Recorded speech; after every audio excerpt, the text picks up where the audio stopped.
Abu, ఏంటమ్మా? దైవప్రవక్త వారు మన ఈ జీవితాన్ని ఎలా గడపమన్నారు?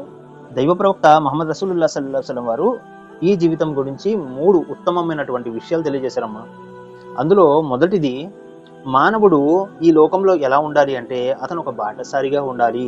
సాయంత్రం అయితే అతను పొద్దున్న గురించి ఆలోచించకూడదు, పొద్దున్నైతే సాయంత్రం గురించి ఆలోచించకూడదు.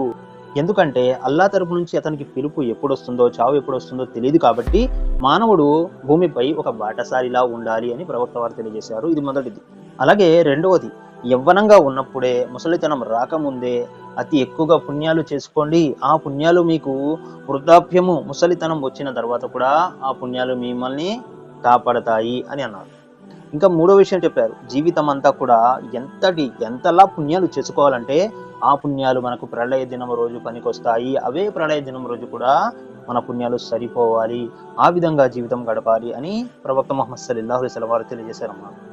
అల్హమ్దులిల్లా, నేను కూడా ఇంటి పనులతో పాటు అతి ఎక్కువగా పుణ్యాలు చేస్తాను అబ్బు, ఇన్షా అల్లా.